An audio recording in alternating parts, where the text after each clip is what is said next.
Halo geng, jumpa lagi kita dalam part yang ke-6.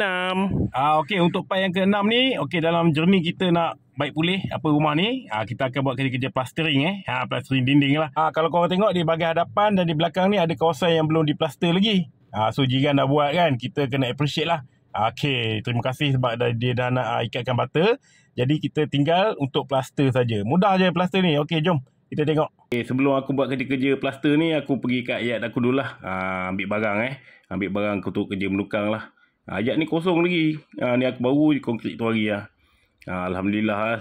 Tengah-tengah konkrit hujan Okey, nanti bersambung lah So aku akan ambil peralatan untuk plaster. Semua kita bawa naik kereta dan bawa ke site lah. So barangan hardware yang kita dah order pun dah sampai. Terus kita boleh buat bancuhan lah. Aku order pasir halus pasir halus dengan simin je lah. Simin lebih sikit. Saja je order lebih sikit. Sebab nanti kemudian kita akan pakai juga kan. Bukan kita buang. So barang pun dah ada. Peralatan pun dah cukup. Kita buat bancuhan lah.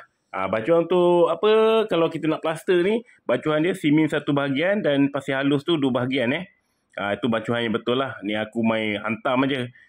Tengok colour kan. Kalau ngam tu dah lah kan. Selesai je kita buat bancuhan tu. Okey, terus kita plaster dinding lah. Plaster dinding biasanya aku akan suruh seorang je lah yang akan buat kan. Yang lain tu membantu je lah. So kerja dia senang je. Kita just tampal-tampal. Kemudian kita dapat tebal yang diingini tu, baru kita akan potong gunakan kayu lah. Kayu ataupun papan Okey. Macam tu je cara dia. Video ni panjang jadi aku cepatkan lah. Supaya korang ni tak boring pula kan tengok kan. Nanti bila kerja-kerja plaster ni dah siap, dah comel, kita bagi kering betul-betul.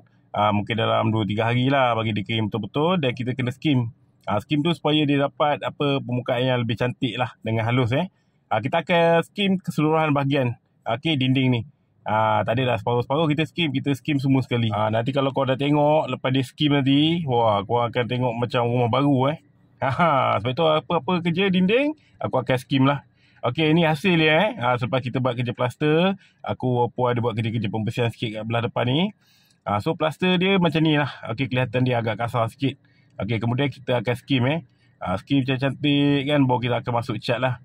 Okey, di atas tu nanti aku akan letakkan awning jenis SCP lah, aluminium composite panel Di belakang pun dah siap dah. Kan. Nampaklah kemas sikit daripada nampak rupa bata tu kan. Kalau bata merah tak apa, nampak cantik. Ni bata pasir so kita kena plaster lah. So untuk video ni, aku just nak tunjukkan korang macam mana kita plaster lah Okey, untuk rumah ni.